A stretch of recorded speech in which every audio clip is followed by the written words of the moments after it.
तो मैं इस सीरीज़ में जो बताता हूँ वो आपको ये बताता हूँ कि आप अपने मोटापे को कैसे कम कर सकते हैं। तो सुनिए, प्यारे आका सल्लल्लाहु ताला अलैहि वसल्लम ने 1444 साल पहले इरशाद फरमाया कि ए इंसानों, जब आप खाना खाओ तो इस चीज़ का ख़ास ख्याल रखो कि थोड़ी भूख जब बाकी रह जाए तो आप खाने से उठ जाओ, यानी दस्तरखान से अपने आप को हटा लो। कमाल की बात है, अभी हमें भूख लग रही है, हमारी भूख पूरी तरीके से ख़त्म नहीं हुई और नबी अकरम सल्लल्लाहु ताला अलैहि वसल्लम हमें इरशाद फरमा रहे हैं कि ए इंसानों, जब थोड़ी भूख बाकी रह जाए तो खाने को छोड़ दो। जब हम इस बात पर गौर करेंगे कि भूख थोड़ी बाकी हो तो उठने का हुक्म क्यों दिया है, जब हम मेडिकल साइंस की तरफ जाएंगे, आयुर्वेद की तरफ जाएंगे, दुनियावी तमाम तालीमात की तरफ जब हम नजरसानी करेंगे तो हमें मालूम होगा कि इस पर रिसर्च करने के बाद तमाम डॉक्टर्स, मेडिकल साइंस, आयुर्वेद ने इस बात को प्रूफ किया है कि आप जब खाना खाएं तो थोड़ी भूख जब आपकी बाकी रह जाए तो आप खाने को छोड़ दें। उन्होंने इसका नाम रखा है 80-20 फार्मूला, यानी आप 80% खाना खाएं,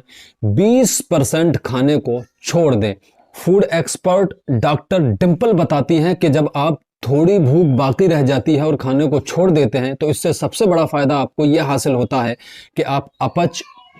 पेट दर्द और पेट में बनने वाली एसिड से समस्याएं जो होती हैं उससे आप निजात पा लेते हैं और आप मोटापे का शिकार नहीं होते हैं। और आगे डॉक्टर बताती हैं कि अगर आप ज़्यादा खाना खाते हैं तो ऐसा करने से आपका वेट बढ़ने लगता है। जब आप ज़्यादा खाना खाते हैं तो आपके अंदर, आपके शरीर को सुस्ती आने लगती है और वो आराम मांगने लगता है। ऐसा इसलिए है, इसका रीज़न ये बताया गया है कि जब आप ज़्यादा खाना खा लेते हैं तो आपका ब्लड फ्लो आपके ब्रेन में कम होकर आपके पेट में ज़्यादा जाता है। यानी आप जितना ज़्यादा खाना खाते हैं आपका आलस, आपकी सुस्ती उतना ज़्यादा बढ़ती जाती है। और डॉक्टर डिंपल आगे आसान भाषा में बताती है कि हमारा पेट एक ब्लेंडर की तरह है। बिल्कुल, अगर हम ब्लेंडर को पूरी तरह भर देंगे तो वो काम नहीं करेगा। बिल्कुल इसी तरीके से जब हम अपने पेट को पूरा भर देते हैं तो उसके बाद हमारे पेट में डाइजेस्टिव प्रोसेस से पैदा होने वाले जूस, पानी और हवा के लिए बिल्कुल जगह नहीं बनती है और इसी वजह से हमारे पेट में बहुत सारी बीमारियां होना शुरू हो जाती हैं और हमारा खाना बिल्कुल भी नहीं पचता है,